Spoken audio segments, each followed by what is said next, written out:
Hello नमस्ते सत श्री अकाल राम राम रेडियो से 89.6 एफएम से मैं आरजे अंजलि आप सभी के साथ ऑन द शो सुनो says with RJ Anjali and right now I have a very special guest sitting right next to me, Dr. Prateek Jain sir. Sir, पहले तो welcome है आप सभी का on this channel Radio Sage 89.6 FM. Thank you so much, Anjali.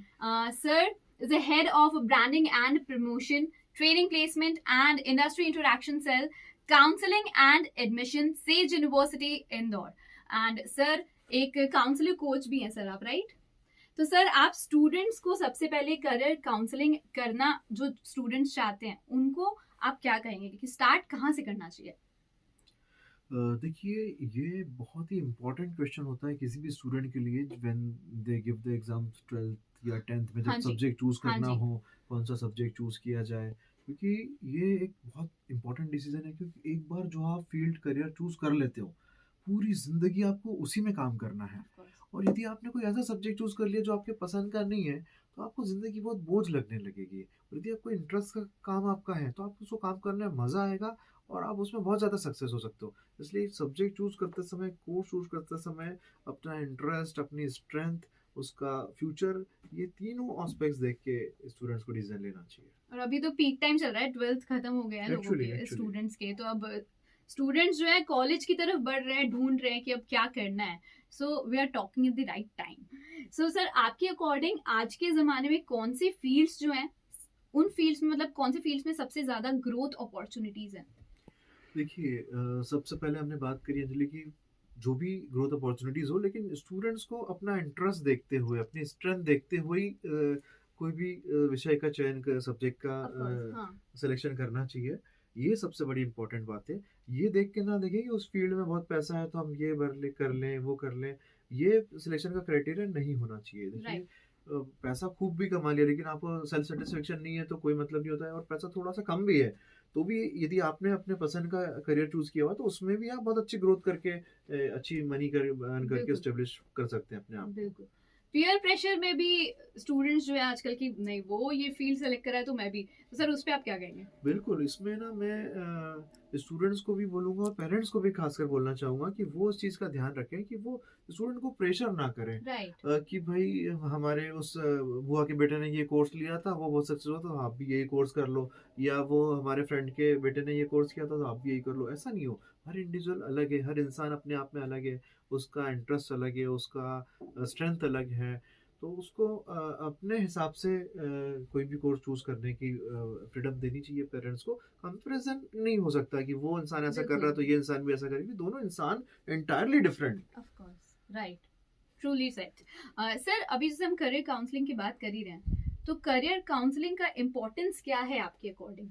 देखिए, career counselling का बहुत importance है क्योंकि यही वो एक phase of the decision making of the life होता है, फेज ऑफ लाइफ होता है कि भाई अभी जो हमने जो तय कर लिया उस रास्ते पे हम निकल जाएंगे, अब जिंदगी भर उसी रास्ते पे चलना है। फिर लौट के आना, पलटना, रास्ते बदलना में काफ़ी दिक्कतें होती है, काफ़ी समस्याएं होती है और फिर हम लाइफ में कहीं कहीं जहाँ पहुँचना है उतना पहुँच नहीं पाते, पीछे रह जाते हैं।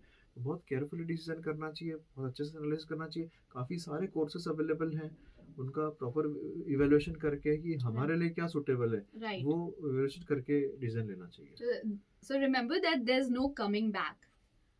Okay. Yeah, actually.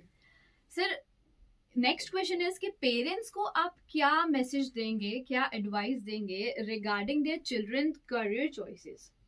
मतलब क्योंकि आजकल बहुत बड़ा रोल होता है पेरेंट्स का भी कि नहीं ये सब्जेक्ट नहीं, ये जॉनर नहीं चूज करना है। सो what will be your message? Actually parents को मैं यही सलाह देना चाहूँगा कि वो थोड़ा सा अपने बच्चों का एनालिसिस करें, दूसरे बच्चों से उन्हें कंपैरिजन ना करें और जिस प्रोफेशन में बहुत पैसा है उसी के बेसिस पे करियर चूज ना करें। हमें बच्चों को क्या अच्छा लगता है, वो किस चीज़ में ज़्यादा अच्छा करियर बना सकता है, उसका इंटरेस्ट क्या है, उसका स्ट्रेंथ क्या है, इन चीज़ों को एनालिसिस करके उसको फ्रीडम दें और सारी चीज़ों को एनालिसिस करें। उसके बाद एक डिसीजन पे आए कि ये करियर हमारे बच्चे के लिए बेस्ट है। Okay sir, last question is कि आपके हिसाब से सक्सेसफुल करियर के लिए क्या एसेंशियल क्वालिटीज जो है बंदे में, स्टूडेंट में होनी चाहिए? देखिए, सक्सेस डिपेंड्स ऑन यू। जो भी आप कर रहे हैं, आप कितनी शिद्दत से करते हैं, कितना डीप थॉट है आपका उसके अंदर, आपका डेडिकेशन, आपका हार्ड वर्क, ये सारी चीज़ें यदि आप कर रहे हैं तो आपको सक्सेस होने से कोई नहीं रोक सकता। Of course. और आपको बहुत इंटेलिजेंटली डिसीजंस लेने पड़ेंगे, अपॉर्चुनिटीज़ को पहचानना पड़ेगा, सही समय पे सही अपॉर्चुनिटीज़ क्रैक करनी पड़ेगी, तब जाके आप सक्सेस होंगे। अदरवाइज सिर्फ आप एक चीज़ को करते रहेंगे नॉर्मल तरीके से, तो आपको सक्सेस नहीं मिलने वाली, नहीं। क्योंकि वो तो हर कोई कर रहा है। आपको थोड़ा आगे का सोच के चलना पड़ेगा। बिल्कुल।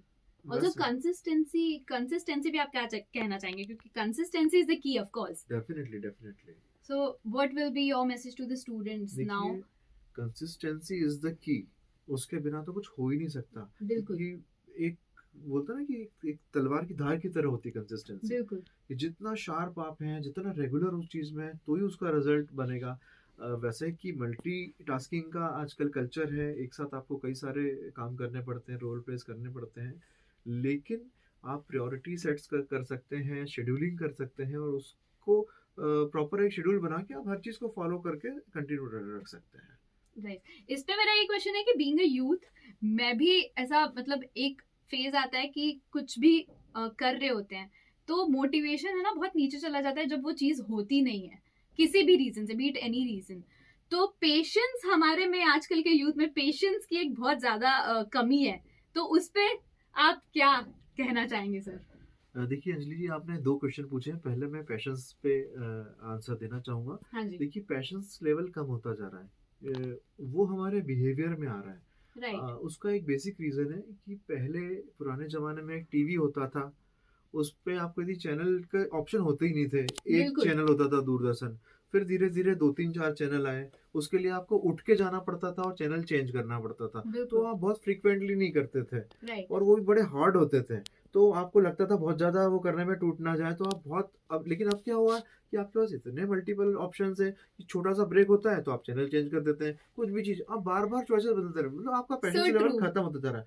और जो हमारे यंगस्टर्स हैं, उनके हाथ में मोबाइल आ गया है। उनको जो पसंद है वो देखते हैं, अदरवाइज उसको स्किप कर देते हैं, स्किप कर देते हैं, स्किप कर देते हैं। तो ये जो पेशेंस, अदरवाइज हम बैठ के एडवर्टाइजमेंट भी देखते थे पुराने जमाने में। बिल्कुल तो सही ये बात। जो नई टेक्नोलॉजी है उसकी वजह से जो नई जनरेशन आ रही है उसका पेशेंस लेवल बहुत कम होता जा रहा है। बिहेवियरल, हमें जो चीज़ अच्छा नहीं लगता उसको हटा देते हैं। उसी में यदि पेरेंट्स की बात उन्हें अच्छी नहीं लगती है तो वो हटा देते हैं, वहाँ से उठ के चल देते हैं, बच्चे सुनते नहीं है। तो ये जाने अनजाने में एक हैबिट यूथ्स में क्रिएट होती जा रही है। इसी से पेशेंस लेवल कम होता जा रहा है, और उसी की वजह से बिल्कुल यूथ ऐसे हो गए कि उनको शांति नहीं, पेशेंस ही नहीं किसी भी चीज़ के लिए। बिल्कुल। और दूसरा आपने पूछा था कि कंटिन्यूअस मोटिवेशन कैसे बनाया जाए। देखिए, किसी भी काम को हम करते हैं तो हम मशीन्स नहीं है, वी आर द ह्यूमंस। हम इंसान हैं, मशीनें नहीं है। हम ऑटो पायलट मोड में ऐसे नहीं जा सकते कि हमें बस हर समय हमारा मूड एक जैसा हो, हमारा वर्किंग एफिशिएंसी हमेशा एक जैसी हो। हमें अच्छा भी लगता है, हमें बुरा लगता है, कभी हम ज़्यादा खुश हो जाते हैं, हम कभी कभी ज़्यादा चीज़ों में परेशान हो जाते हैं। हर समय हमारी चीज़ें दिमाग में बदलती रहती कि मुझे ये चाहिए, मुझे वो चाहिए, इसके लिए काम करना है। वो ऑब्जेक्ट पूरा हो जाता है, फिर आपको उसको करने में इंटरेस्ट नहीं कम हो रहता। जाता है।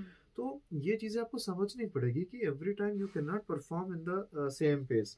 और जैसे कि हम क्रिकेट में बोलते हैं ना कि अभी ये क्रिकेटर फॉर्म में चल रहा है, ये अभी फॉर्म में नहीं चल रहा है। राइट। देखिए, इंसान तो वही है, फॉर्म कैसे बदलता है, ऐसे ही हमारा मूड, हमारे स्किल सेट बदलता रहता है, और उसको हमें एक्सेप्ट करना पड़ेगा। क्योंकि मैं हर ओवर में सेम रन नहीं बना सकता, किसी ओवर में Of कम course. बनाऊंगा, किसी में ज़्यादा बनाऊंगा। परिस्थितियाँ, चीज़ें, सारी चीज़ों पे डिपेंड करती है चीज़ें, और ये आपको एक्सेप्ट कर लिया यदि आपने कि अभी परिस्थितियाँ ऐसे चल रही है। ऐसा नहीं कि परिस्थितियों को मान के हम बैठ गए कि अभी कुछ नहीं होने वाला। आपको स्ट्रगल ज़्यादा करना पड़ेगा, रिजल्ट कम आएगा। कभी-कभी होगा हाँ कि जी। कम स्ट्रगल में ज़्यादा रिजल्ट आ जाएगा। हाँ जी। तो आपका एवरेज हमेशा अच्छा निकल के आना चाहिए, यही हमें कोशिश होना चाहिए लाइफ में। जितने भी चैलेंजेस हो, बस जैसे आप कहते हैं कि कोशिश करने वालों की हार नहीं होती, so कोशिश बंद नहीं करनी है। एक्चुअली कोशिश तो कभी बंद करनी ही नहीं है हमें, बिकॉज इट्स लाइफ है, चलते जाने का नाम ही लाइफ है, और चलती जा रही है, और इसे चलते ही जाना चाहिए हमेशा। राइट। कुछ और क्वेश्चन सर ऐड करना?